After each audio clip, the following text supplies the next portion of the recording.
നമ്മളൊരു A C വാങ്ങുന്ന സമയത്ത് പ്രധാനമായിട്ടും ശ്രദ്ധിക്കേണ്ട 5 കാര്യങ്ങളുണ്ട്. രണ്ടാമത്തെ കാര്യം എന്ന് പറയുന്നത് നമുക്കറിയാം ഇൻവെർട്ടർ എ സി അവൈലബിൾ ആണ്. ചിലർക്കെങ്കിലും ഒരു സംശയമുണ്ട്, ഇൻവെർട്ടർ എ സി എന്ന് പറഞ്ഞാൽ ഇപ്പോൾ നമ്മൾ കറണ്ട് പോയാലും പ്രവർത്തിക്കുന്ന എ സി ആണെന്നുള്ളത്. അതല്ല, ശരിക്കും ഇൻവെർട്ടർ എന്ന് പറയുന്നത് ഒരു ടെക്നോളജിയുടെ പേരാണ്.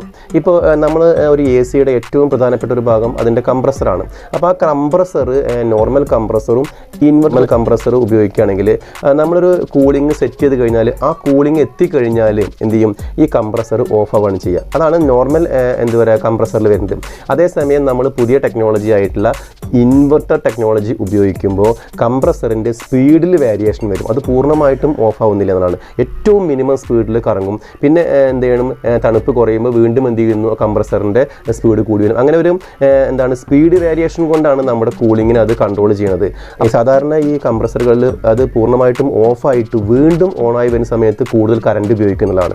അപ്പോൾ ഇവിടെ അങ്ങനെ ഓൺ ഓഫ് എന്നുള്ളത് പൂർണ്ണമായിട്ടും വരാത്തത് കൊണ്ട് കറണ്ടിൻ്റെ ഉപയോഗത്തിൽ വലിയൊരു മാറ്റമുണ്ട്. അപ്പോൾ അതുകൊണ്ട് ഇപ്പോൾ എല്ലാ കമ്പനികളും കൂടുതലായിട്ടും പ്രിഫർ ചെയ്യുന്നത് ഇൻവെർട്ടർ ടൈപ്പ് കംപ്രസർ ഉള്ളതാണ്. അപ്പോൾ നമുക്ക് അത് വാങ്ങുന്നത് നല്ലതാണ്. അതേസമയം അതിൽ തന്നെ ഇപ്പോൾ ഒരു പുതിയ മോഡൽ വരുന്നത് ഡുവൽ കംപ്രസർ എന്നൊക്കെ പറഞ്ഞിട്ട് അതിൻ്റെ കംപ്രസറിൽ 2 റോട്ടർ ഉണ്ടാവുന്നതാണ്. ഫോർ എക്സാമ്പിൾ ഞാൻ പറയാം, ഇപ്പോൾ നമ്മൾ ഒരു വർക്ക് ഒരാൾ ചെയ്യേണ്ട ഒരു വർക്ക് വിചാരിക്കുക, നമ്മൾ 2 ആൾ ചെയ്യുമ്പോൾ ഉണ്ടാവും കുറച്ചും കൂടി ഫാസ്റ്റായിട്ട് ആ വർക്ക് കഴിയും. അതേപോലെയാണ് നമ്മൾ ഈ ഡുവൽ കംപ്രസർ ഉപയോഗിക്കുകയാണെന്ന് വെച്ചാൽ കൂളിംഗ് പെട്ടെന്ന് ആവുന്നതാണ്. അപ്പോൾ ആ ഒരു മാറ്റമുള്ളത് അവിടെ നമ്മൾ മനസ്സിലാക്കേണ്ട ഒരു കാര്യമുണ്ട്. ടെക്നോളജികൾ കൂടുന്തോറും അവിടെയുള്ള സർക്യൂട്ട് കോംപ്ലിക്കേറ്റഡ് ആവും. ഇപ്പം നമ്മൾ നോർമൽ കംപ്രസർ ആണെന്ന് വെച്ചാൽ അവിടെ നമ്മളൊരു വലിയ ഇലക്ട്രോണിക് സർക്യൂട്ട് ബോർഡിൻ്റെ ആവശ്യമില്ല. അതേസമയം ഇൻവെർട്ടർ ടൈപ്പ് എ സി ഒക്കെ ആണെങ്കിൽ അതിലൊരു ഇലക്ട്രോണിക് സർക്യൂട്ട് ബോർഡ് നമ്മൾ ഉപയോഗിക്കണം.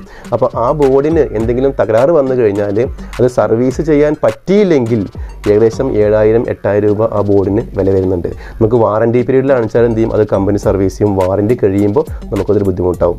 പക്ഷേ എന്നാലും ഇപ്പോൾ കമ്പനികളെല്ലാം തന്നെ ഇൻവെർട്ടർ എ സിയാണ് കൂടുതലും വിപണിയിൽ ഇറക്കുന്നത്. അതുകൊണ്ട് നമുക്ക് അത് വാങ്ങുകയായിരിക്കും നല്ലത്.